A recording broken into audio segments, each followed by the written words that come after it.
broken lines, broken strings. Hello, universe. Welcome to Pickathon Podcast, episode 25.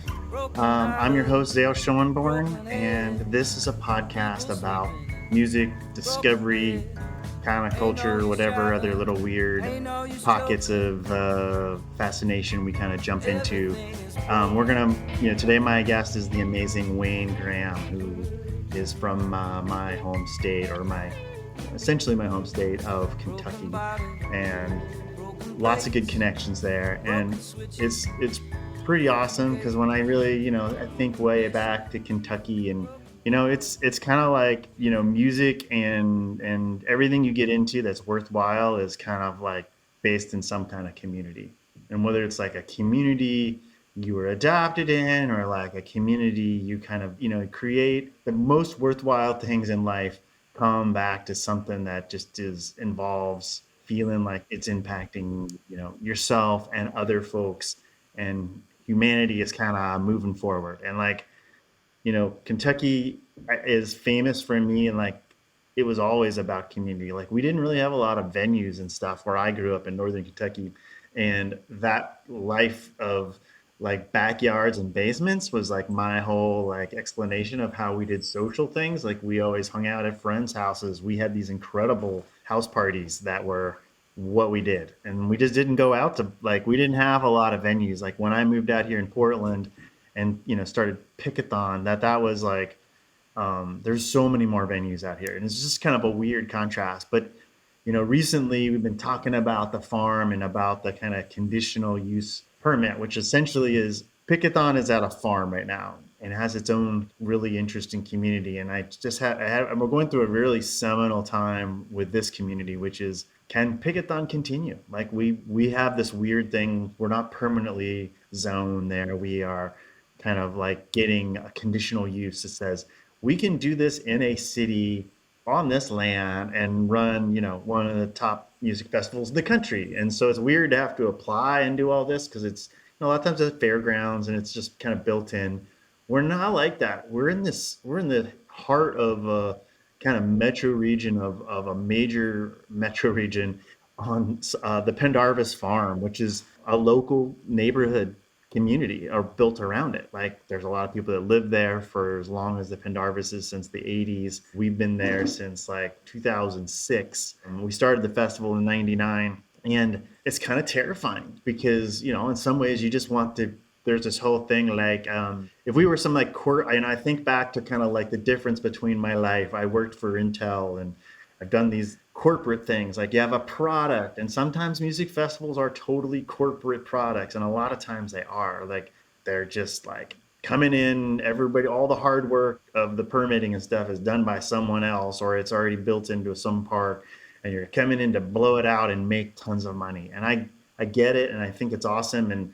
But we kind of came at this from a different way. We had this festival that was always about community, and it was always about music, and it was always about kind of the music we loved. But this was never going to exist unless people were into it and kind of wanted to pour their hearts and souls, whether they were architects or designers or food or music, landscape, restoration, sustainability, whatever. We like suck in a whole bunch of folks, but in the heart of it, because this farm is in a major urban area, we have this community, this local neighborhood that also is very much part of this equation. And you would think that a neighborhood would kind of go, too much noise. Why don't you do that festival somewhere else? And so we had this massive meeting very recently where we just completed, and I haven't talked about it, but we invited all the neighbors and we said, hey, we want to talk about Pickathon and the Pendarvis Farm for, now, which is, we need a conditional use to do the festival next year. And so we want to get your approval. We're not trying to jump over you. We don't have to do this. We can just file it and hope Moe's paying attention and we get it. We want to try to do this in reverse. We're like, we want to bring it all together like we always have in this and talk about it. And the idea here, what can be kind of terrifying is people coming at you with spears and throwing stuff. Like, we sent it to 200 people. A lot of them I didn't know. A bunch of them we kind of knew because they've lived there and we've talked to them and we have a good email list with them. And so don't know what to expect. To get there to this event, and I show up I have a presentation, and we kind of set it up to mingle, and we kind of set it up to have expecting like to go through some people that didn't know us, and they tend to put Woodstock up on this movie.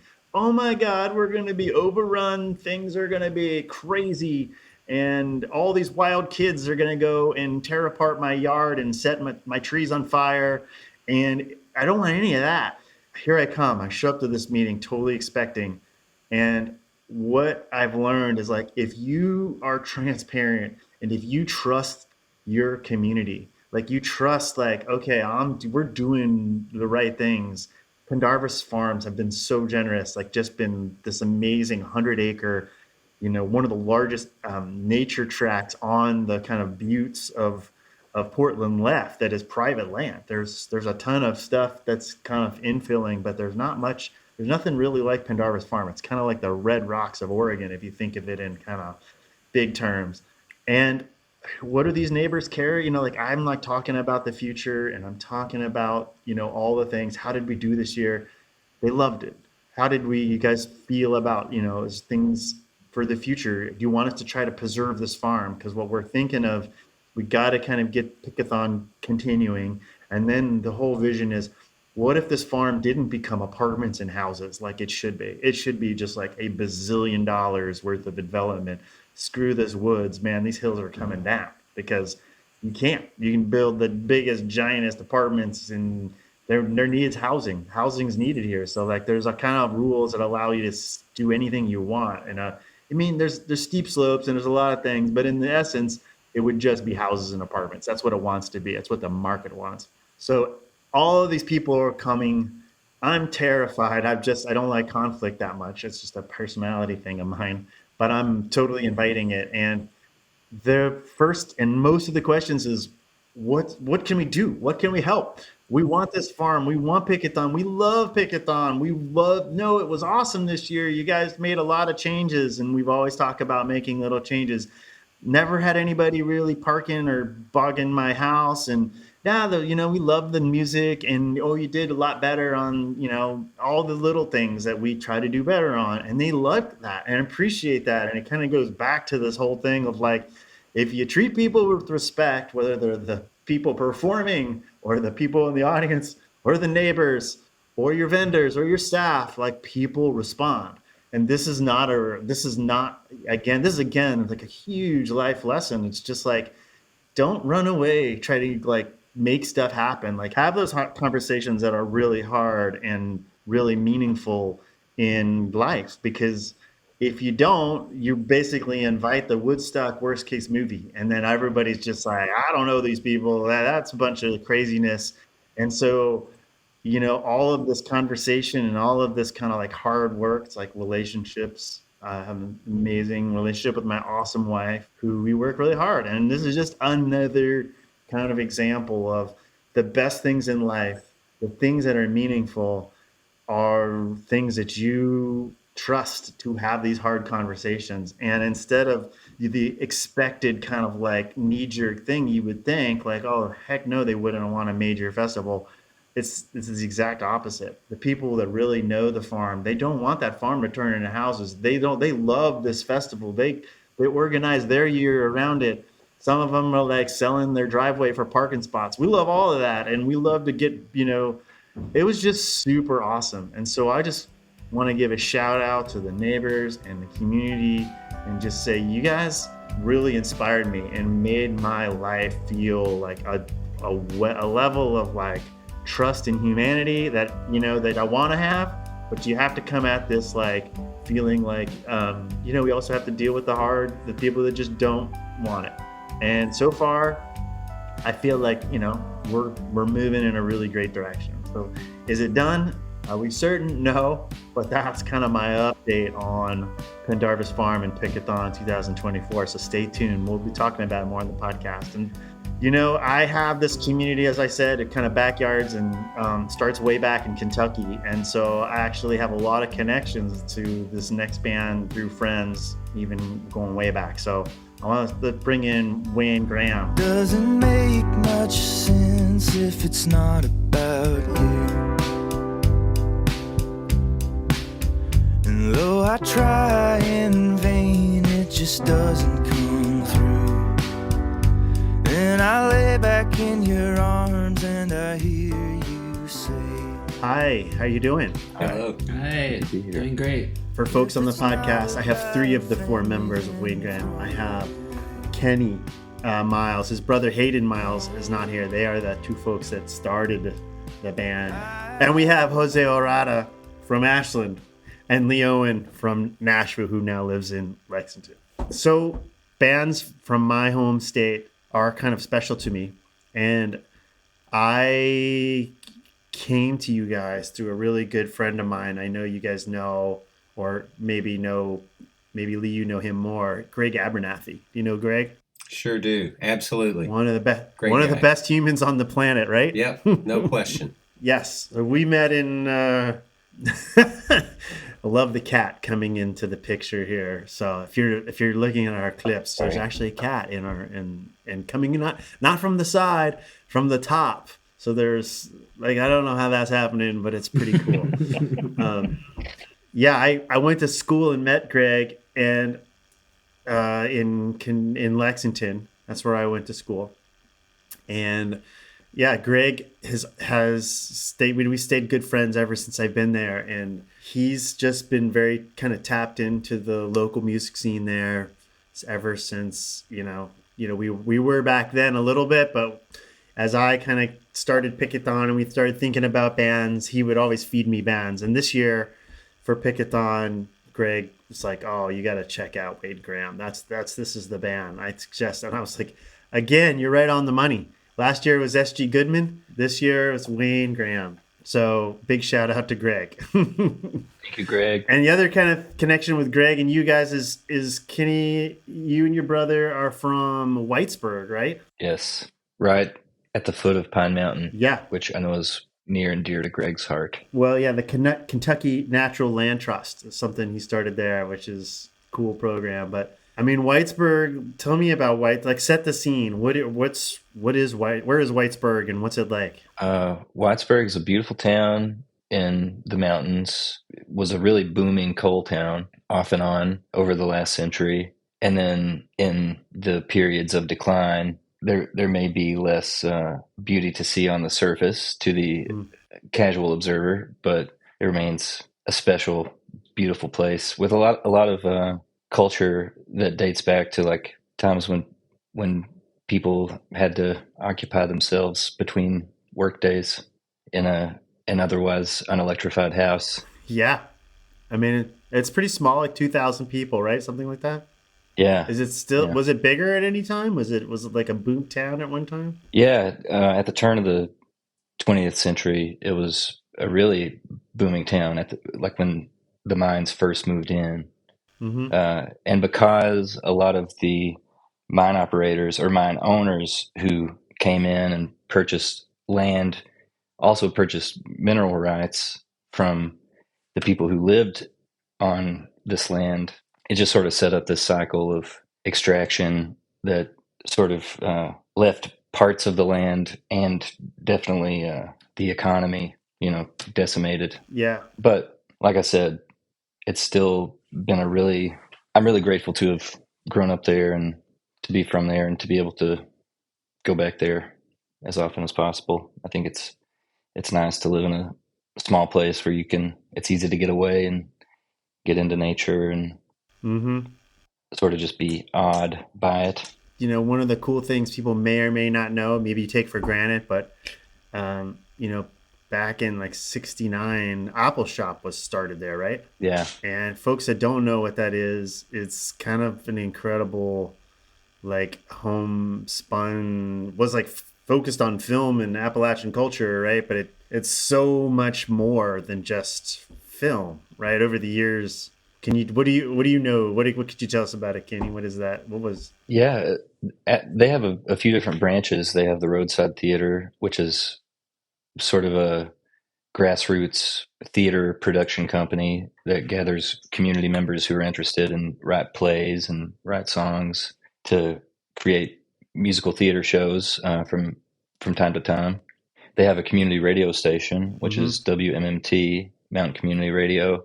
I had a radio show on there for years. Hayden has had a few radio shows. It's just a cool thing to have access to in your town. What kind of radio show? What did you play? Mine was, I think mine would be a little more interesting now if I were to do it now, but then it was called the Radio Cure, the Wilco song Radio Cure from Yankee Hotel Foxtrot. I used that as sort of like beginning and ending song, but then I just played whatever I was listening to at the time. There was no real format. What is the influences of like early Wayne Graham? What were you listening to? Well, like in high school, Hayden and I were both in a hardcore band, and that so started very sort of heavy in some ways, but also like maybe looking back, some of the less I don't know. I'm not too proud of what I listened to in high school, but thankfully my parents my parents had a lot of cool CDs, and so I listened to their collection, which was like, I mean, maybe they're not that cool to some people, but James Taylor, Van Morrison's Moondance was on repeat. I wore that one out. High Infidelity by REO Speedwagon. Classic rock. Yeah, it was my dad was a big fan of Chicago. Kansas. My mom was Kansas. Was big. Chicago was my first concert at Kings Island. That was my first at the. Oh, cool. It was by accident. I won some ticket on a radio show. I didn't even know who Chicago was, but I went. It was awesome. Yeah, I'm sure. But then, like, when we started Wayne Graham, Hayden and I were really into this other, like, I see the hardcore thing as sort of a wave, but then there's also this sort of alternative folk resurgence around the time that I graduated from high school. Which was when? 2008. And so by that time, we were both really into Wilco. Fleet Foxes was a huge band for us in the beginning, like as far as like modern bands were concerned. This band, the Dodos, I liked a lot. White Denim. Yeah, so. Oh, White Denim was so good. Oh my goodness. Such a good, they played Pickathon a long time ago, right around 2008. Or maybe it was like 10 or 11, but it was incredible. They were super angular and amazing. Yeah. So I don't know. We've always had sort of a through line in our tastes, but they've also branched out in interesting ways. That's some pretty eclectic mix right there of kind of snapshot 2008.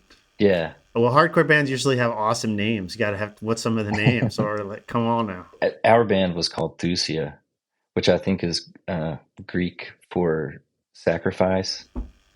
Yes. So it was very heavy. Not like heavy as in the way it sounded, but just like emotionally fraught. Yes, like almost sounds like a Nordic like heavy metal band kind of. Yeah. We didn't know what we were, but I love it.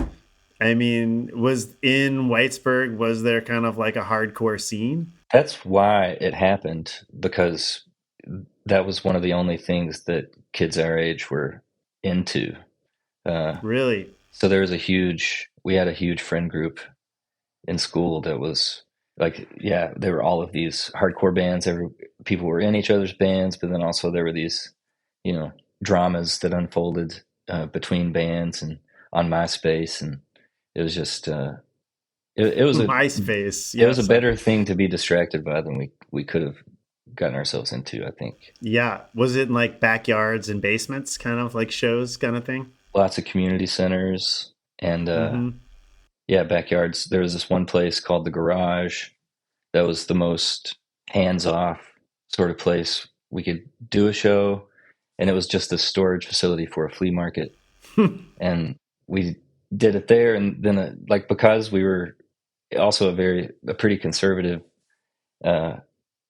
Baptist community, playing hardcore music.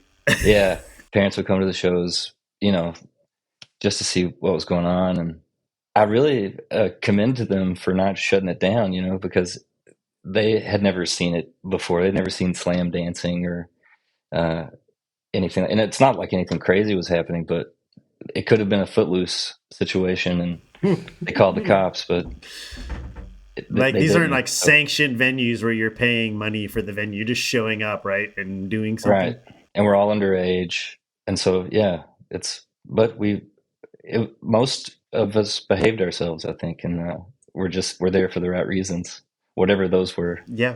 I mean, it's kind of like, it's actually was my whole life in Kentucky was, I try to explain it. Like, there just wasn't that many venues. Like, there was a couple of venues in Cincinnati and Southgate House in down in Kentucky side and Bogarts, and just, I mean, there's venues, but it was just like, if you played music, it was like somebody's backyard and basements a lot of, and we made our own fun. Like, it wasn't like we were bumming or anything. We just didn't have, like, it just wasn't, there wasn't enough of them to like, if you wanted to do something, you're going to have to like find a DIY space. Right. Mm-hmm. That's funny. And so was that a place that people still play now, or is there like, is there a remnants of that? Is the hardcore scene still happening? Oh, well, not that I know of. It's sort of, I think it existed a while after I sort of graduated out of it. And yeah, I still have, I think Lexington has a pretty big hardcore scene, but I don't see it happening as much in smaller places. Oh yeah. Yeah. So Lee, you live in Lexington, right? You've been there a long time, even when I went to college there, right? Yeah, I came to college probably around the same time as you, and then I went home to Nashville and sort of did the Music Row thing for a few years, and then moved back in 2000, and here I am. That's funny. And that dates us, because if he graduated in 2008, I graduated in 1987. I graduated in 89. So yeah, I'm the old man in the band. I get all the old man jokes. Exactly. I hope these kids are still rocking when they're my age. They're like tired, and you're like, come on now. That's right. My joints hurt. No, come on. Well, when you were there in Lexington, I was there, and actually, as legend has it, Greg's reminded me, I played in my basement. That's what one of my houses. He asked me that the other day, if I'd ever played a party in a basement on Aylesford, and I'm like, yeah, I did. I have memories of that, and I understand that was your basement. So let me ask: did you live with Greg? Were you two roommates? No, I lived with a guy named Joey Klebs, but Greg pretty much lived at our house all the time. Him and Kristen Reigert, Mike Reigert, and Chris is still in Lexington. Okay, I remember Mike Reigert. Greg and Mike were in a class with me, and that's how I first met them. So I met them together. Yeah, and you played in Bob's your uncle, right? Yeah, I have a Grateful Dead band, so that was the precursor to the Grateful Dead band. And I always tell people we would play our originals, and everybody would patiently watch, and then we would play a Dead tune, and everybody get up and dance. And then we'd play an original, and they sit back down and watch. And then another Dead tune, and they're all up and dancing. And so we eventually let Bob's Your Uncle go, and some of the members in that started a thing called Born Cross-Eyed that's about to turn 32. That's insane, because it was big then. You guys were big back then. I remember. It was like one of the bigger bands in Lexington. Well, I guess it kind of still is, which is weird. And I frequently tell people, if you'd have told me in 32 years I would still be in my college Dead band, I would say, oh, God, that's depressing. But the reality is it's been the joy of my life. We still do it once a month. And, we've got a bunch of the same members. A few spots have changed, but like 4 of us are original people. And whatever, the Deadheads, we persist. It still happens. Everywhere, every place. All over the place. I mean, it's incredible. Yeah.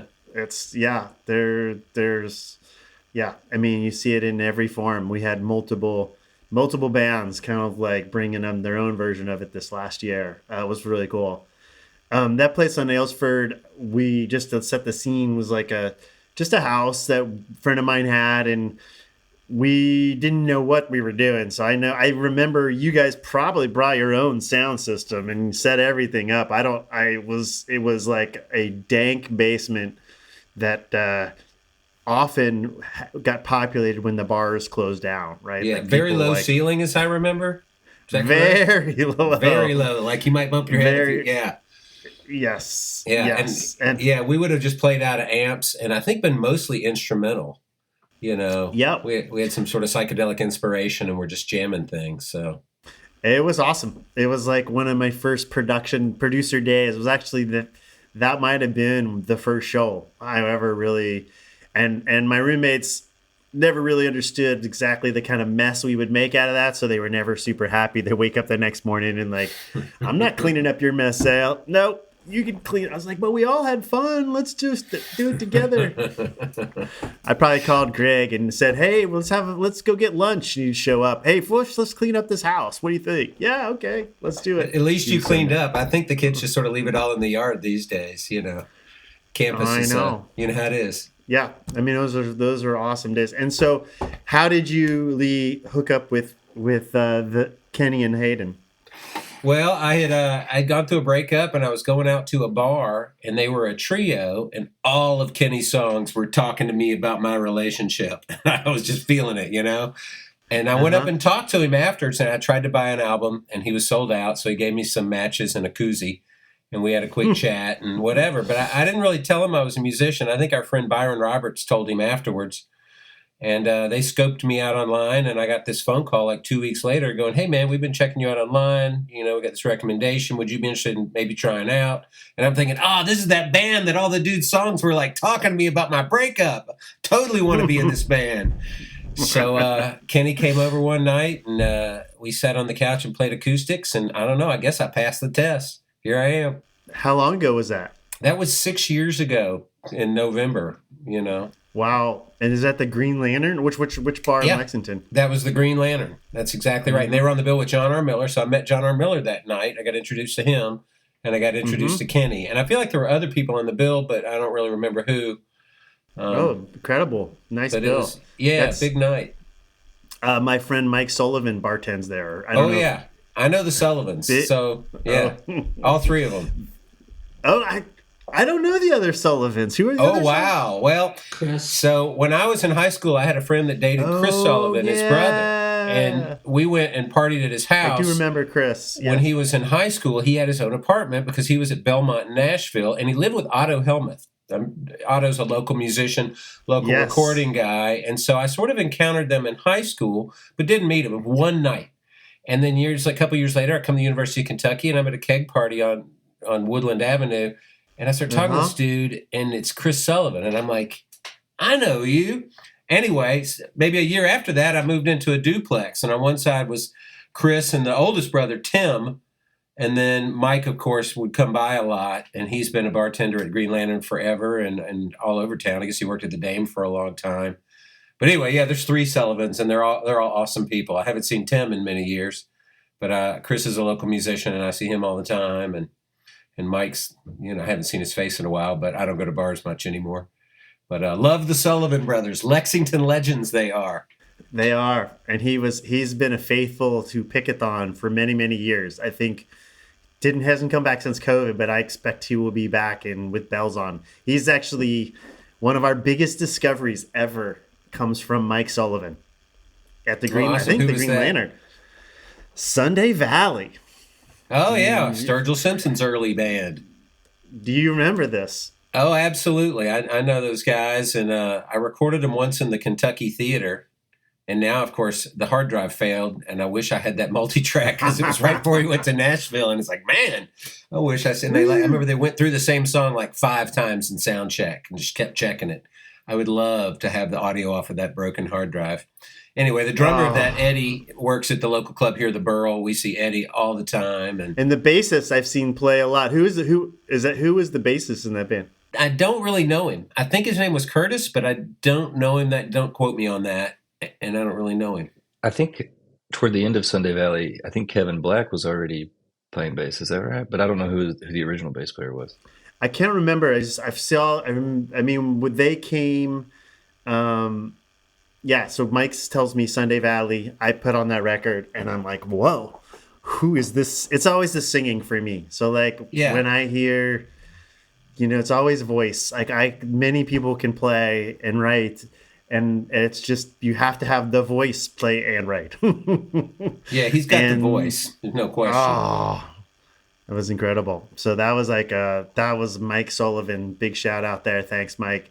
And then actually we had Sunday Valley once Sturgill actually had his first record, it came out. We had him 2 more times, and it was after that the second time. So his third time coming, it was literally within a couple weeks he blew up, just boom. And just from there, I think he early on he used to talk about it like I used to go to this festival Pickathon, and from there it kind of blew up. And so we always felt pretty stoked about that, but it goes all the way back to the Green Lantern and Mike Sullivan. So there you go.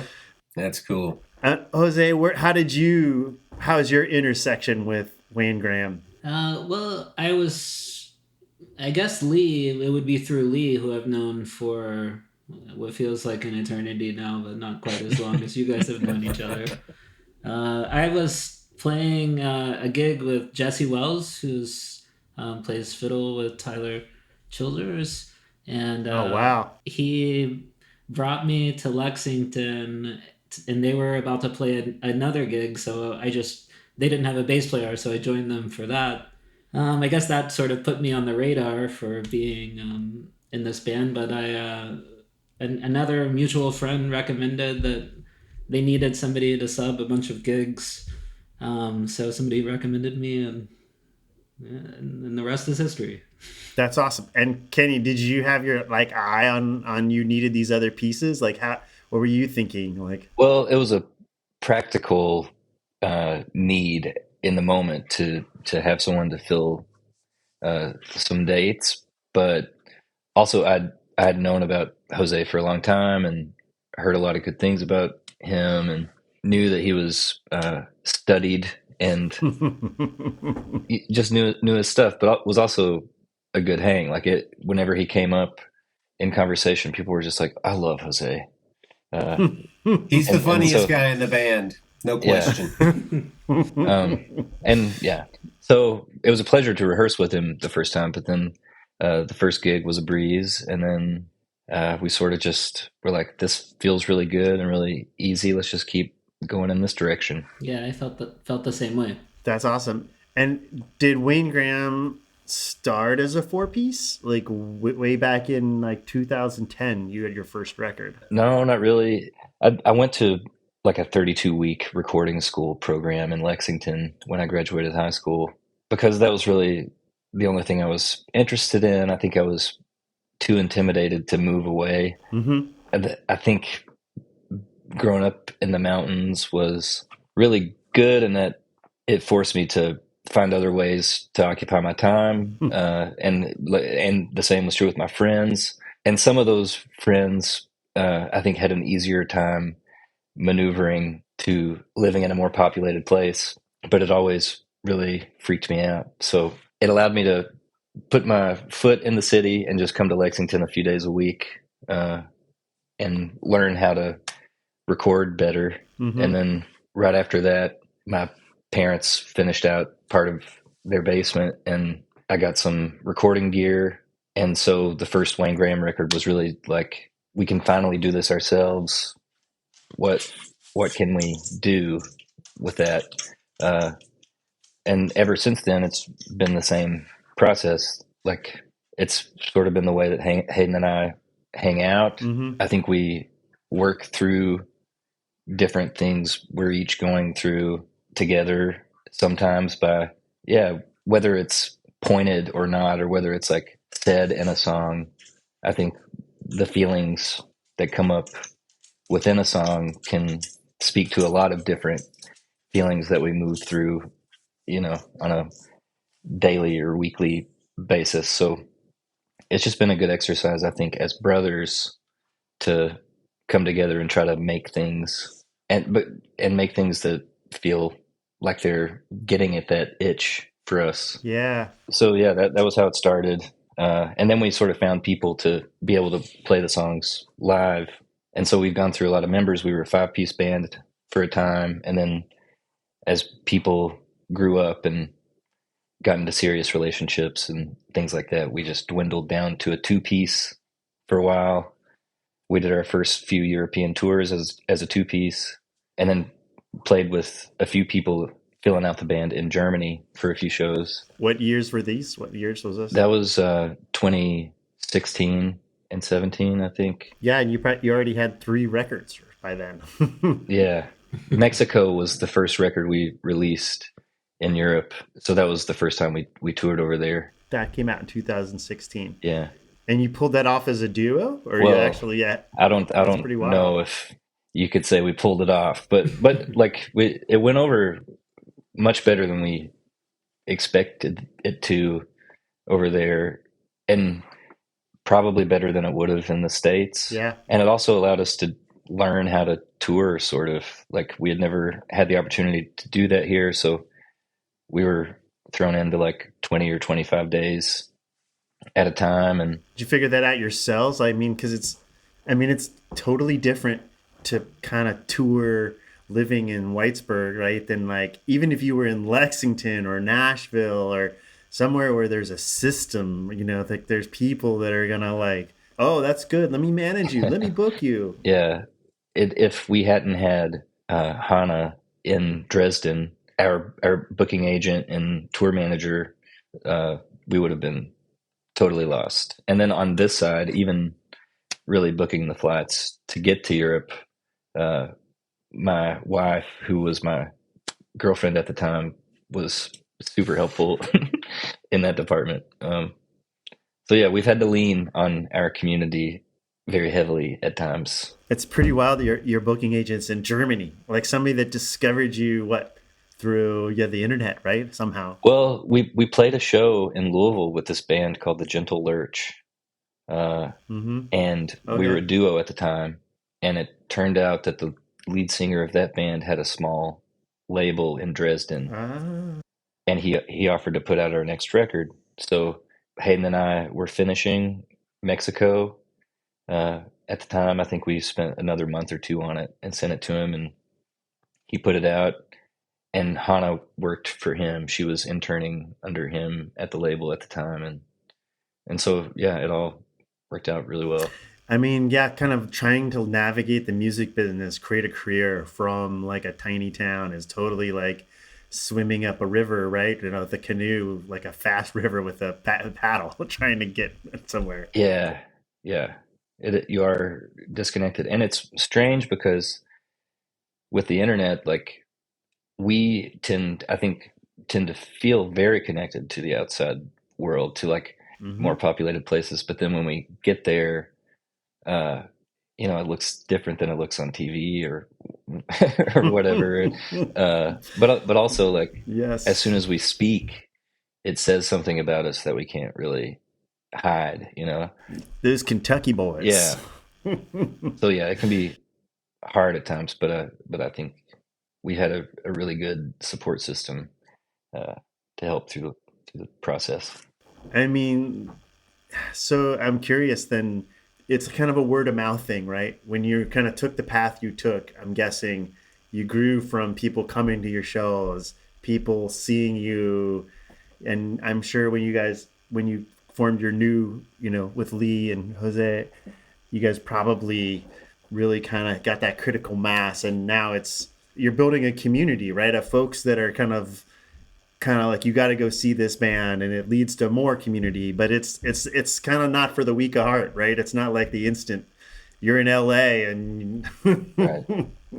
Here's your clothes, or Nashville, right? Here's your clothes. Yeah. In the song. Yeah, it's different for sure. We'll see. Yeah. Do you feel like that kind of journey, looking back, like you would do it again? Like that's the way it kind of felt like the way you wanted it to go? Well, I certainly feel grateful for where it is now. I think I still feel an amount of guilt for the pressure that it applies to my immediate family. Yeah, it's like, but I have a job. Right. But and it's I roll my eyes when I think of this as a job, even though that it is, it's becoming, it can become that, but it's I don't know. I just feel very grateful to get opportunities to play places like Pickathon and have those experiences, because not everybody gets to. Most people don't. So Yeah. I totally get it. I like to say, we play a major festival on TV. That's what I say. Like, like we pretend to be like top. I mean, sometimes we were just called the, I don't know. It's funny how these things happen, but we were given the title Best Independent Music Festival in America by Pace. The guy that came from Pace Magazine, Adrian, super honored. But I was like, that's what we were always trying to like be, so if somebody appreciates it but in ways we're kind of faking it because we're kind of a messed up model, like being we're smaller than by all of those other festivals by a lot, right? We're bringing bands that most folks have never heard of. But, I think once you kind of get the reputation and like you guys have been playing and stuff, it's the people that saw us, came to the festival before. They're like, you got to go to this. No, trust me. And eventually, important people, enough critical mass happens that whatever you think you're trying to do or play on TV can actually start to manifest. Oh, Wayne Graham's is a big rock band. Yeah. Yeah. How is your guys' time at Pickathon this year? What do you guys think? Wonderful. 2 thumbs up. Yeah. It's in my opinion, Perfect. It's the best independent music festival in the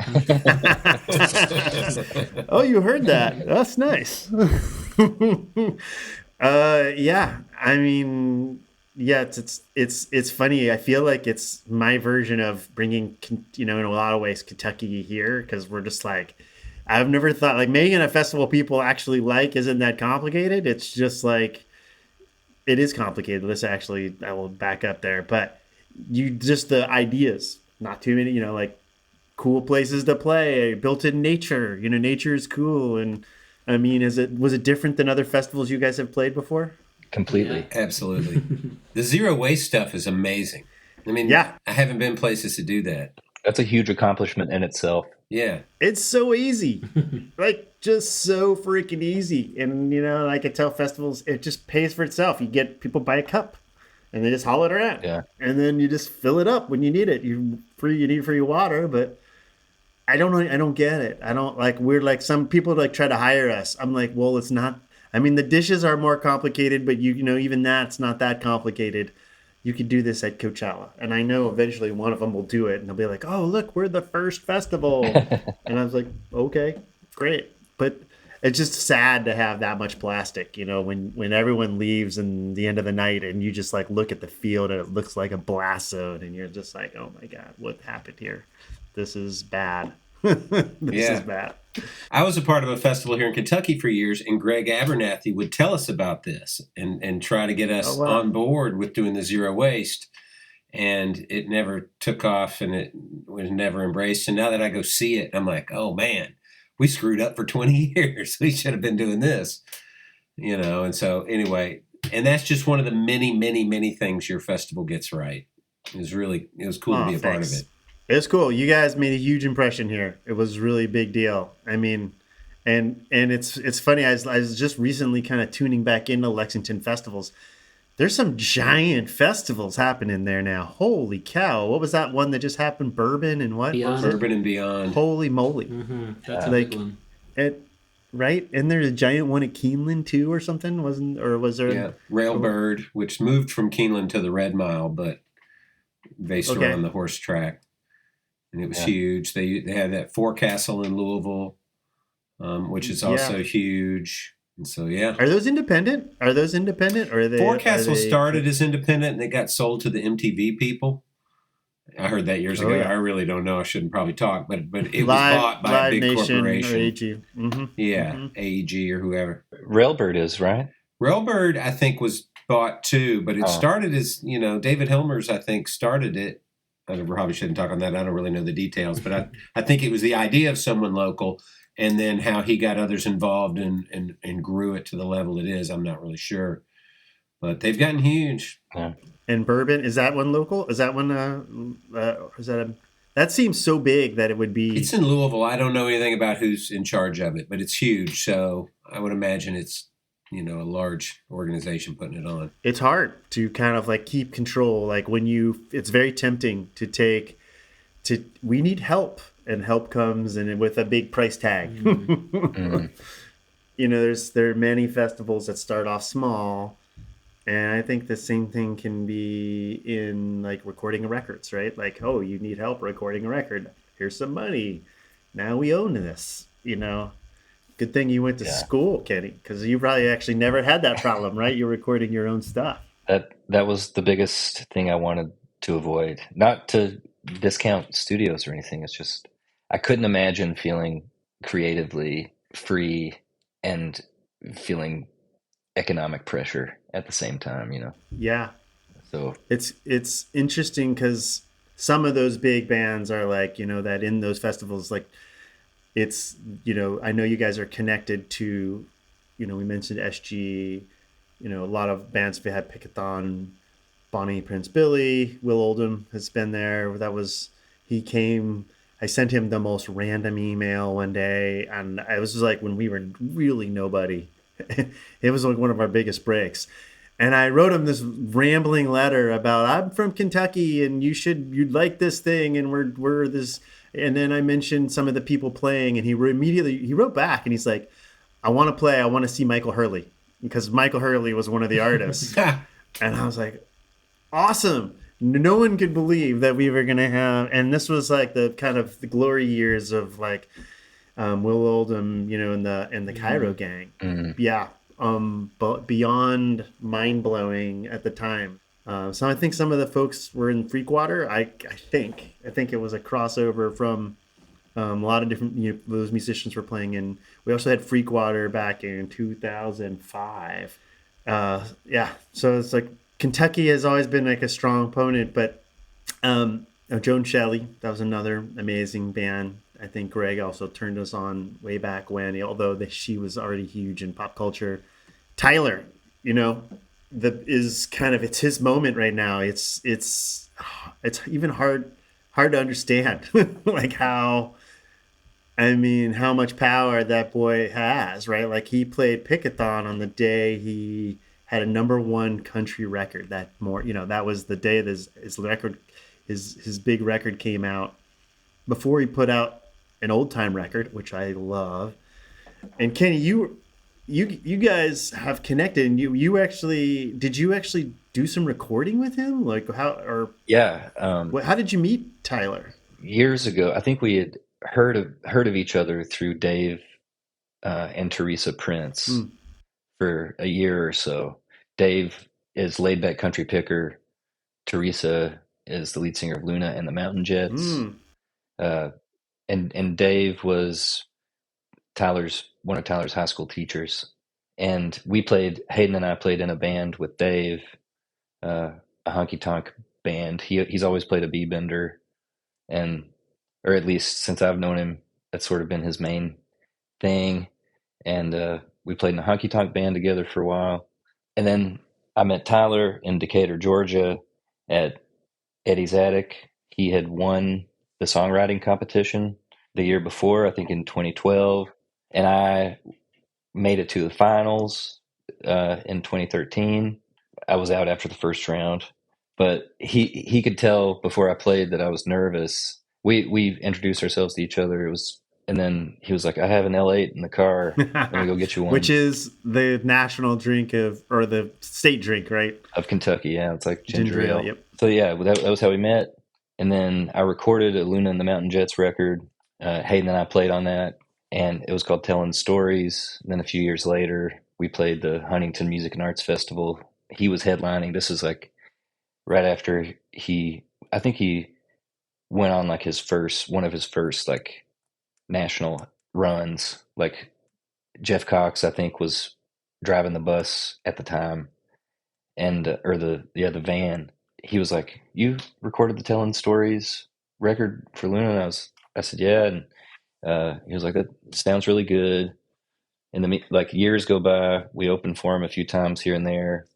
Hayden and I start playing in Sonora's band, Tyler's wife, and we recorded her first record and played on that with Josh Nolan, and then recorded her second record that Jessica Lee Mayfield produced, but I didn't mix that, but recorded it.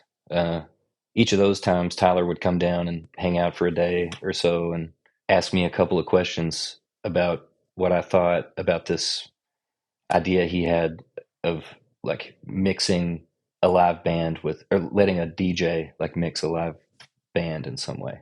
And then another year goes by. It's around Christmas time, and I get asked if I can come to Huntington to engineer some sessions. They've been working on something already. The mics are set up. I'm pretty much there to just press record.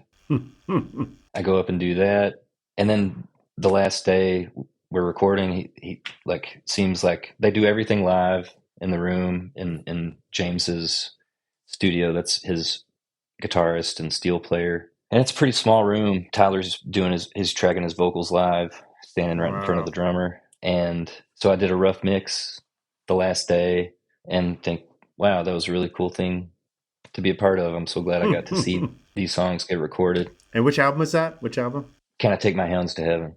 Mm-hmm. And then Tyler calls me a couple days later and asks me if I'll mix it. Holy moly. And then so like the next year was spent putting the other two versions of that record together. It came out as 3 different versions. And so, yeah, got to work with Joaquin Cooter. Wow. Ry Cooter's son. And yeah, it was just a lot of different people. And it was a huge mixing endeavor, like a huge opportunity as an engineer to get to do something like that.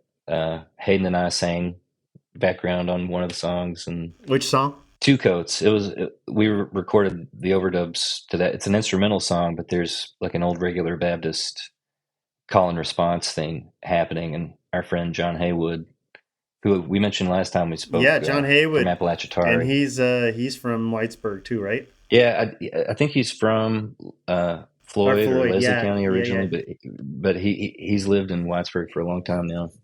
Has a tattoo shop there and a few different bands. But anyway, I made it a long story, but that's sort of how that happened. And then I worked on Rustin' in the Rain as well. Oh, really? What did you do on that record, the one that just came out? Yeah, it was pretty much the same thing. We tracked it in James's studio. There were some overdubs in Nashville. We used the reverb plates at Abbey Road. Oh, wow. On both records, which was nice. Like those real plates, right? The real plates. Yeah, the second time we got to do it in person. The first time was during COVID, sort of. So, and so it was over Zoom, and then we also used a sinkhole that's on Tyler's property for reverb on a few things. And Can I Take My Hounds to Heaven? It's like an 80-foot chamber. I love it. Yeah.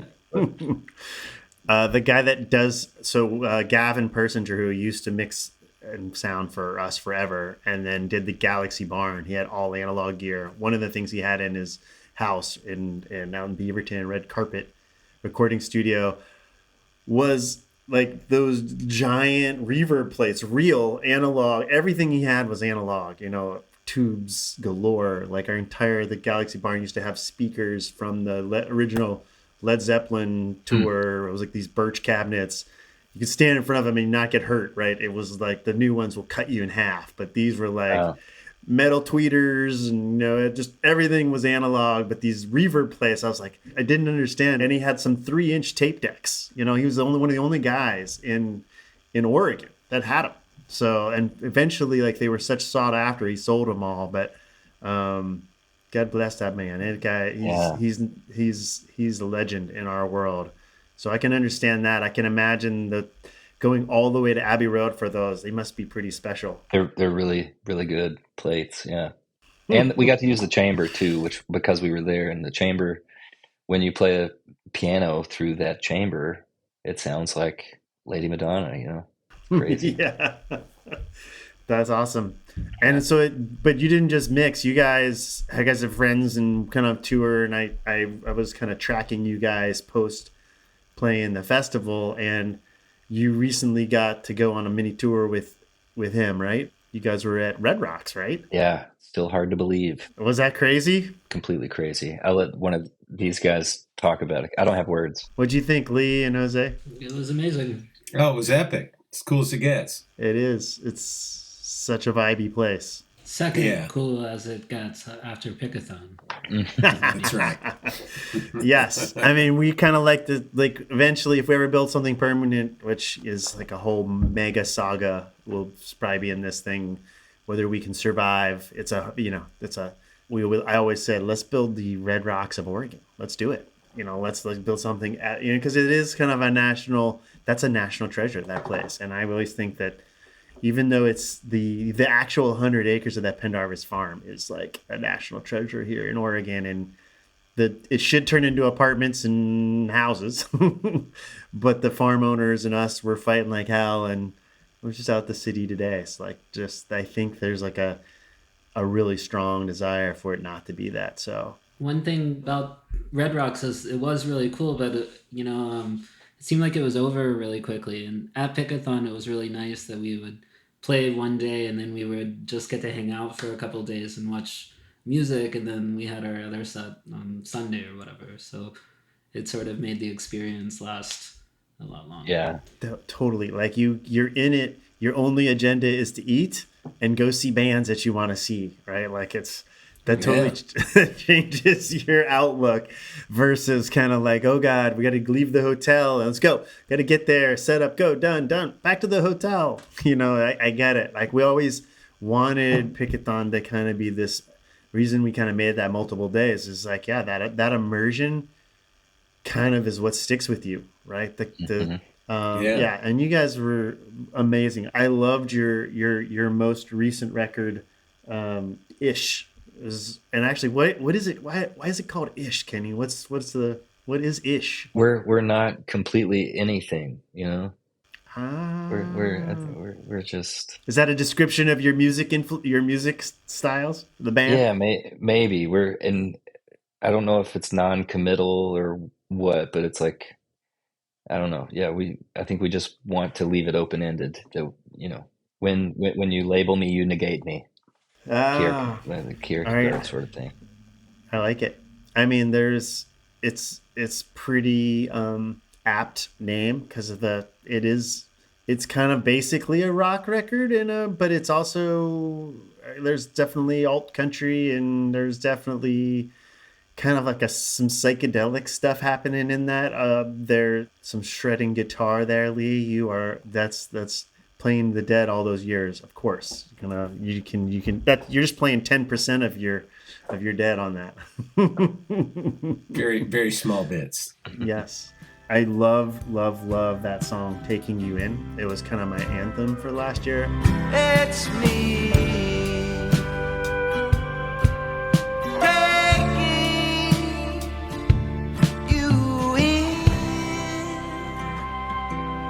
Play at the people. It's just like, it is a song that I just want to like, it just gives me the chills when you kick into that chorus. Like it's such a heartfelt song and it really like deeply connects. It's just hats off. Just gorgeous stuff. Thank you, man.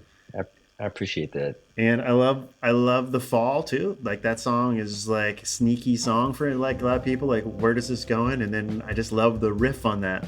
I don't know if that was your riff, Lee.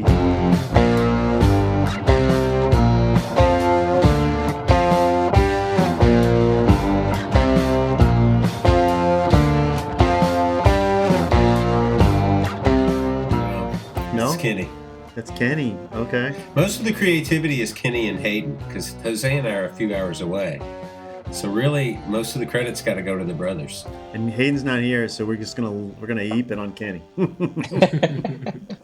Yeah, and I'm gonna go ahead and go off on a little tangent about Hayden. So you mentioned The Fall and Taking You In, and in the middle of those two, there's a song called Free Lunch. Yeah, love it. And if you know anything about drummers, they always struggle with two things. They struggle with singing and playing the drums, and they struggle with weird time signatures.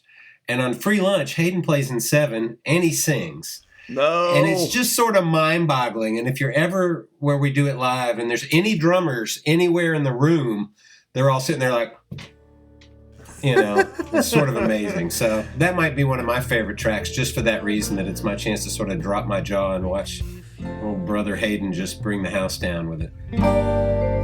Awake in the night by your side. If I don't cry, and someone will.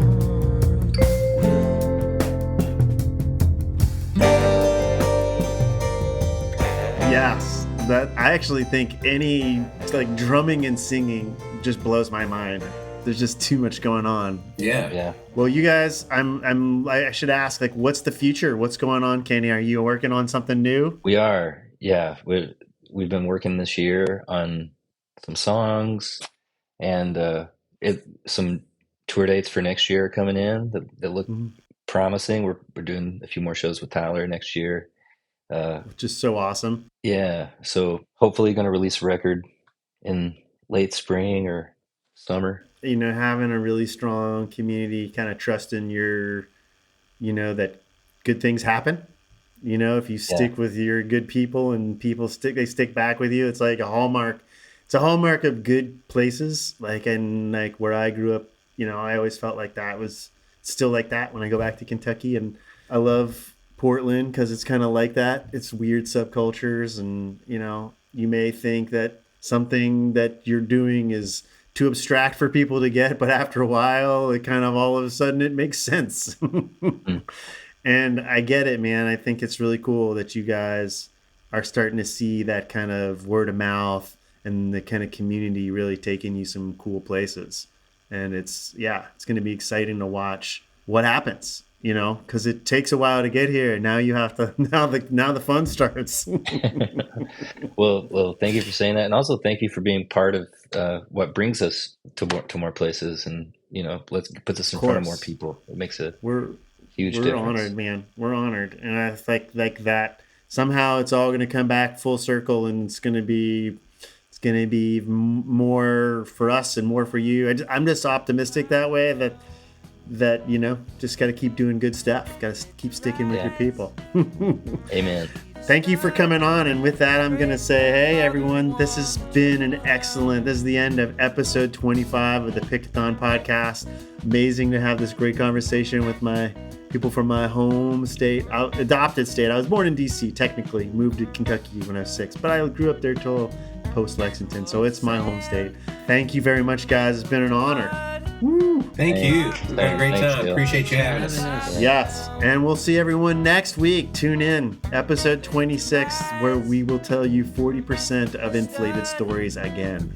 These were probably less than 5% if you're keeping score. These are pretty true today. Everyone, see you later. Bye. You've been listening to the Pickathon Podcast. This podcast is produced by Zale Schoenborn, Tanner McCullough, and Evan Throckmorton.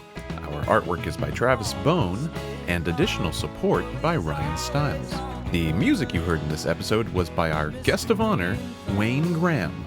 The songs included were Everything is Broken, What For, Taking You In, The Fall, Free Lunch, and the one we're writing out on right now, Mr. Green Thumb.